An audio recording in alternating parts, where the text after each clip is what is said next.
Good morning students. जैसे कि पिछले वीडियो में हम लोग एक्सरसाइज 7.2 का क्वेश्चन नंबर 5 पढ़े थे। आज हम लोग क्वेश्चन नंबर 6 पढ़ने जाना है। तो ध्यान दीजिए, क्वेश्चन नंबर 6 क्या कह रहा है। क्वेश्चन में हेडिंग लिखा गया है, ठीक है। ये क्वेश्चन नंबर 6 का एक नंबर क्वेश्चन है, ठीक है। लिखा गया है भुजाओं को माप कर लिखिए। ध्यान दीजिए, इसके अंतर्गत दो डायग्राम बनाया गया है, पहला त्रिभुज और दूसरा त्रिभुज। पूछा है कि दोनों त्रिभुजों के भुजाओं को माप कर लिखना है, ठीक है। देखिए, यदि हम इस भुजाओं को मापते हैं तो सबसे पहले लिखेंगे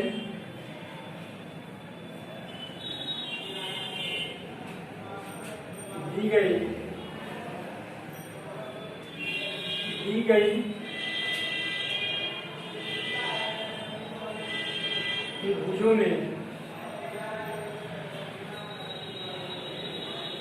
त्रिभुजों में भुजाओं को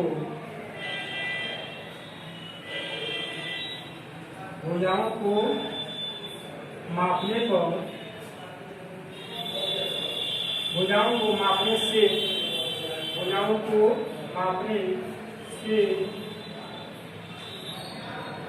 हमें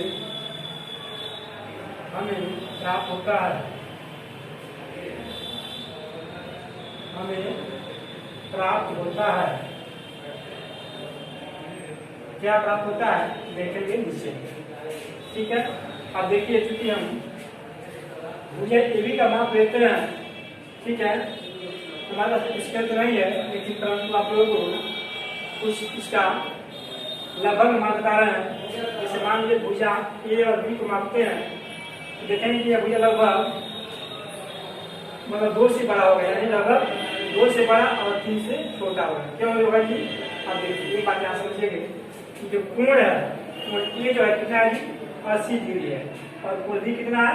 30 डिग्री है, और कोण C कितना है? 70 डिग्री है। यानी 8 7 15 3 18 क्या है?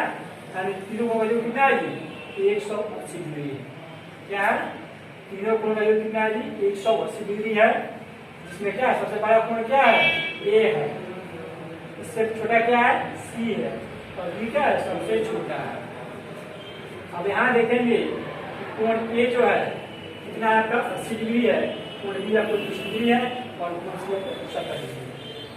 हमें क्या है ज्ञात करना है भुजाओं की लंबाई। चलिए भुजाओं की लंबाई मापते हैं। क्या देखेंगे?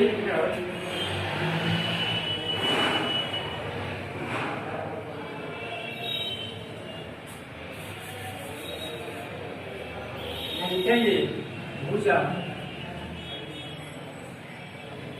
AB बराबर भुजा कितना होगा? 2.6 आएगा। देखिए कैसे 2.6 यहाँ देखेंगे। जैसे भुजा कोण A कितना है? 80 डिग्री है, और कोण B कितना है? 30 डिग्री। तो डिवाइड करते हैं तो आएगा 2.66, ठीक है। आप समझ सकते हैं कि जो भुजा AB जो है ये क्या है? लंबाई होगा 2.6, मतलब बड़ा ही होगा, इससे छोटा नहीं होगा। मतलब समझ सकते हैं इसका होगा 2.8 लगभग, ठीक है। और भुजा BC क्या होगा? भुजा लिखेंगे कमा BC बराबर क्या जाएगा? ये हो जाएगा लगभग,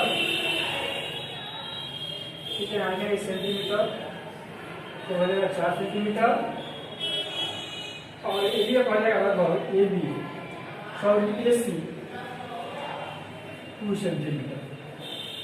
कैसे होगा इसका हम गणना करते हैं इसका आधार पर कोण के आधार पर, ठीक है। इसके बीच का दूरी, कोण के बीच का दूरी, और इसके बीच का दूरी। ये आप पहला का पता। दूसरा लिखेंगे, इसमें लिखेंगे भुजा PQ। देखिए आखिर जो दोनों समान है, ठीक है। जितना इसका लंबाई होगा भुजा का, उतना इसका भी लंबाई होगा भुजा का। इसका कितना 2.3 होगा पहला PQ, सेंटीमीटर और दूसरा क्या हो जाएगा क्यू आर, हो जाएगा 4 सेंटीमीटर। तीसरा क्या हो जाएगा पी आर, हो जाएगा 2 सेंटीमीटर। यानी क्वेश्चन नंबर 6 का अमाउंट को और भुजा के माप को इसका हम लोग प्राप्त कर रहे हैं, ये भी बराबर 2 पॉइंट, यानी कितना 2 पॉइंट cm, BC बराबर 4 cm और ये बराबर 2 cm। ठीक इसी प्रकार ये जो त्रिभुज है इसका माप ध्यान है PQ 2.8, QR 4 और PR 2 सेंटीमीटर। सॉरी, ये रहा क्वेश्चन नंबर 6 का 1। इसमें एक और क्वेश्चन दिया है 6 का 2। इसमें दिया है नीचे दिए गए समान माप की, ठीक है, नीचे दिए गए समान माप की भुजाओं वाले त्रिभुजों के कोणों को मापिए। इसमें कोण मापना है, ठीक है, इसमें आपको भुजा दिया है और कोण मापना है। ध्यान देंगे यही लिखा है कि आप भी इसी प्रकार के एक ही माप और संगत कोण वाले त्रिभुज अपनी कॉपी में बनाइए वह बताइए कि दोनों में से कौन सी त्रिभुज सदैव सर्वांशम प्राप्त होते हैं। देखिए ये रहा क्वेश्चन नंबर 6 का मान, और बढ़ते हैं क्वेश्चन नंबर 6 का 2 की तरफ। तो मिटाएंगे, अब यहाँ लिखेंगे 6 का 2।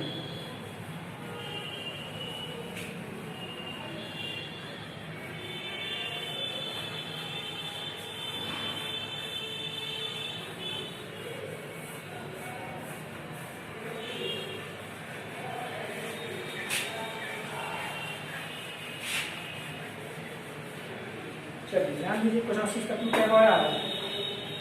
इसमें पढ़ा है नीचे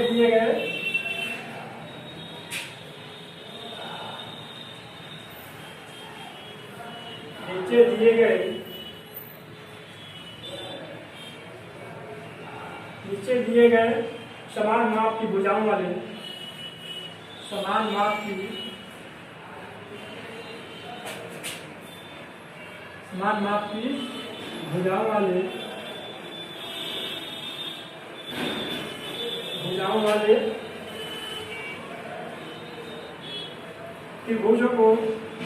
त्रिभुजों के समान भुजाओं वाली माप के त्रिभुजों के कोणों को मापिए।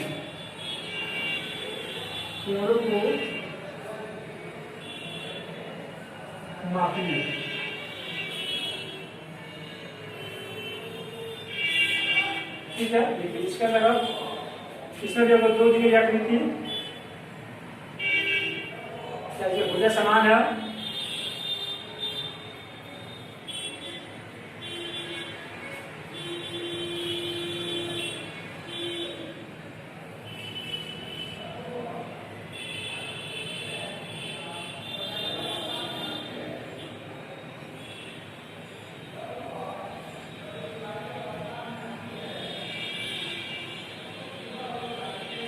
ध्यान देंगे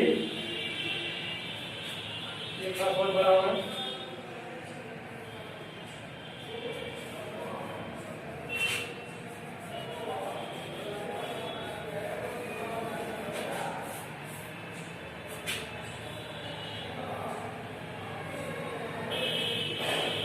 इसमें आपको दिया है MNO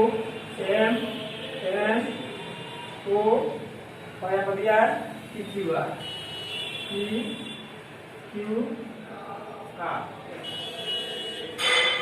अब देखेंगे कि दोनों आकृतियों में क्या है, भुजा को समान दिख रहा है, कोण भी आपको समान ही दिखेगा बिल्कुल।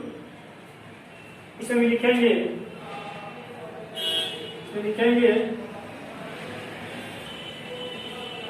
भुजाओं के आधार पर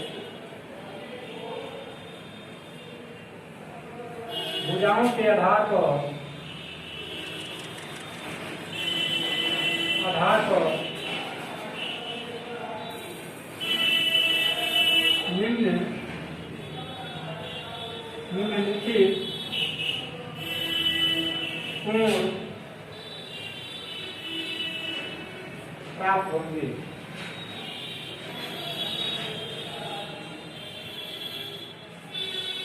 देखेंगे कौन कौन से कोण प्राप्त होंगे।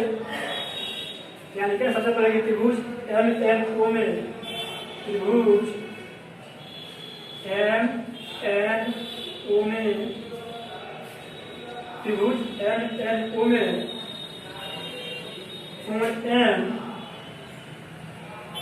और क्या होगा जी देखिए, और तीनों त्रिभुज कोण वैल्यू क्या होता है जी 180 होता है। इसको हम भागों में क्या हो जाएगा, मान लीजिए ये 7 आ जाएगा, ये 7 हो जाएगा 60 7 120 180, कोण एम का क्या आ जाएगा 60 डिग्री। ठीक इसी प्रकार कोण एम का क्या जाएगा, कोण एम का हो जाएगा 60 डिग्री, और कोण क्या हो जाएगा, ये हो जाएगा 60 डिग्री। ठीक है, यानी कोण तीनों क्या है, एम एन का मान 60 डिग्री का है। अब लिखेंगे त्रिभुज PQR, त्रिभुज PQR में कोण थी बराबर, इसमें भी वही बात हुआ। ठीक है, इसमें भी बनेगा 60 डिग्री कोण बनेगा, पति कोण बनेगा 60 डिग्री का। कोण थी कितना होगा 60 डिग्री, कोण आर कितना होगा, सॉरी क्यू कितना होगा 60 डिग्री, बाद क्या हो जाएगा आर, ये हो जाएगा 60 डिग्री। अब हम पढ़ सकते हैं क्या है, दोनों त्रिभुज क्या है, एक दूसरे के सर्वांसम है। क्या सर्वांसम है, क्योंकि भुजा बराबर है और क्या है कोण भी बराबर है। यह है, ये रहा आज का क्वेश्चन नंबर 6 के तहत 1 और 2। ठीक है, फिर मिलते हैं अगले क्वेश्चन में।